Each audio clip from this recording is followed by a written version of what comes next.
So today we will be going over the Calculus 2016 FRQ number 1. So it goes as this.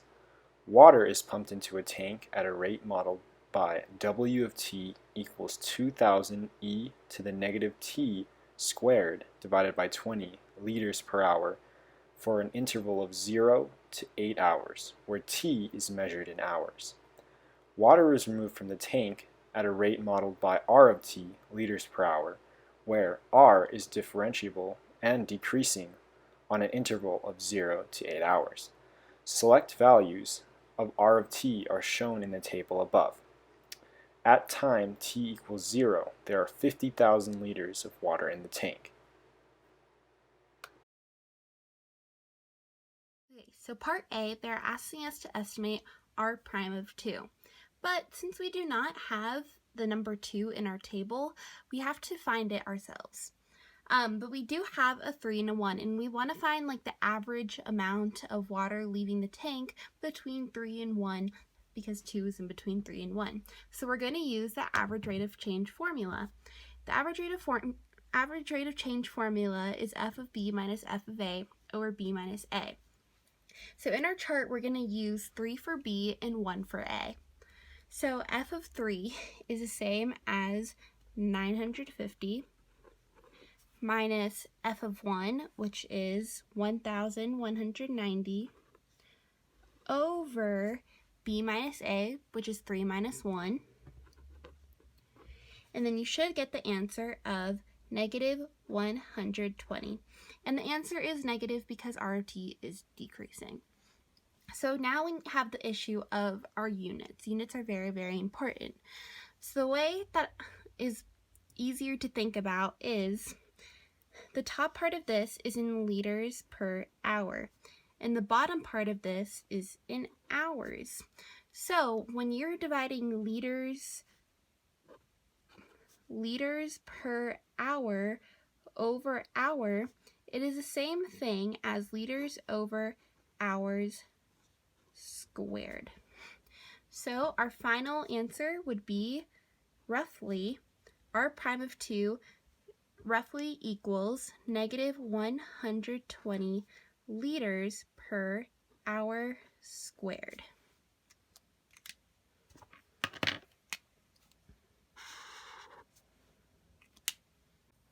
For a more visual example, we can actually look at this tub with a drain that has water. So right now I'm going to put my hand there and actually release water, which is actually the function R of t in the example. Now, as time goes by, I actually release less water because the function, though negative, is decreasing as well. This shows that less water will leave over time. So from the 1 hour to 3 hour interval, the average amount at 2 hours is actually going to be negative 120 liters per hour. So this is the given value, which is actually the average rate of change. So part B is asking us to find the amount of water over the 8 hours being removed from the tank using left Riemann sums. So first we're going to find the area under the curve, which is the same as integrating. So using left Riemann sums, we're going to multiply 1 times 1,340 plus 2 times 1,190 plus 3 times 950 plus 2 times 740. And we'll get an answer of roughly 8,050 liters. So now we need to answer the question of, is this an underestimate or an overestimate? So since R of t is decreasing,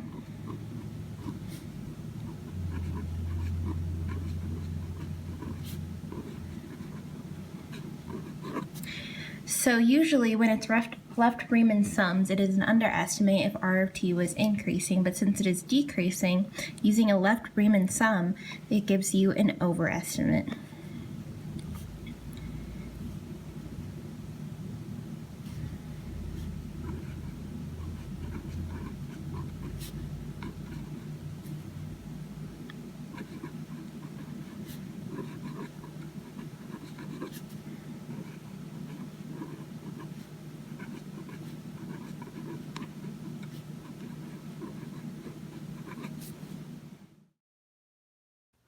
So for the more visual portion of part B, as we can see, I have another tub and there's water filled in the system. The drain is actually R of T in this situation. Now, as you see, my hand is actually on the lever that controls the drain. The higher it goes up, the less water that leaves the system. So this is actually R of T because R of T is negative and decreasing. So as you see, I'm moving my hand slowly upward and less water is leaving the system.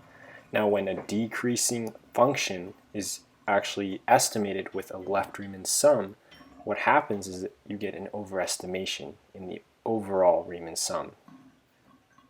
So part C is asking us to find the total amount of water in liters after 8 hours. We know the initial amount of water in the tank is 50,000 liters.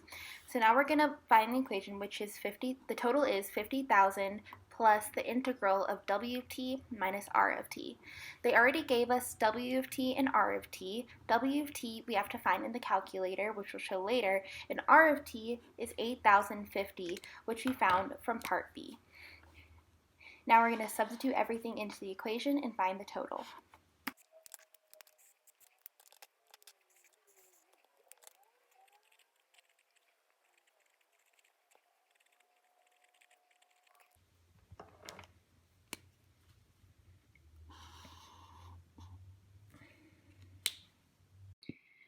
So now we're going to find the answer for the total amount of liters in the water tank using the calculator. So first we need to find the integral of W of t. We already found R of t, which is 8,050, but now we need to find W of t. So to do that, we go to Menu, Calculus, and Numerical Integral. And now we're going to put in the limits that it gave us, which is 8 hours and 0 hours. Next, we're going to put in the equation, which was 2,000 e to the negative t squared over 20. And then we're going to put d of t here since we do not have x values. And we'll get this answer. So now we're going to subtract 8,050 from that answer. And 8,050 was the R of t that we found from the last problem. And now we need to see how much of the water left the tank since its original 50,000. So we're going to subtract the 50 from the 50,000 liters. We're going to subtract 213.8. And then we should get our answer of 49,786 liters. For a better understanding of part C, we have our drain, which is R of T, an initial condition of 50,000 liters, and we also have a faucet, which will be our rate in. So, as I turn on the faucet, we have our rate in, we have our initial condition, and now I open the drain, and we have our rate out. So, what we'll do in part C is we're going to actually subtract the rate out from the rate in. And in doing so, over the 8 hours, we'll actually find out how much water is in the system after those 8 hours. And that'll get us just shy of about 5,000 liters of water in the system at the end. So for part D, they're asking us if there's any time at which the rate in which the water is leaving the tank is the same as when the rate is leaving the tank. So using the intermediate value theorem, we can conclude that f of t is continuous.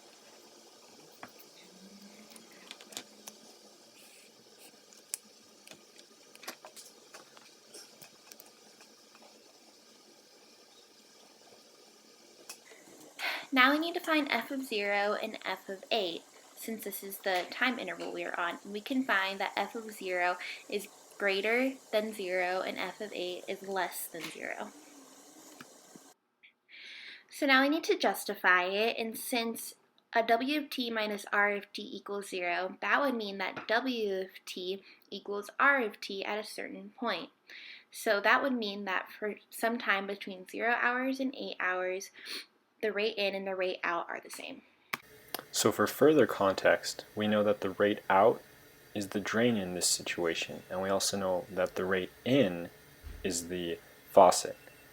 Now, as I turn on the faucet, we know that our rate in will be there, and also we have our lever, which also controls the rate out. So, as I move that across, we know that R of t is decreasing, meaning it's changing. So at a certain point, when I move it far enough, it will actually be the same as the rate in, which means that they'll cancel each other out, getting you 0. Hello, my name is Meredith, and thank you so much for watching. I hope this helped you with rate in and rate out problems for calculus. Good luck on your test. So once again, thank you for watching till the end of the video, and a special thanks to Meredith who helped make this video. I'd also like to add that because of the coronavirus, my 7th subscriber giveaway has been delayed, but don't worry, I'll be messaging the winner soon. As well, make sure to like, subscribe, and click on that little bell in order to stay up to date with this channel. Stay safe, and until next time.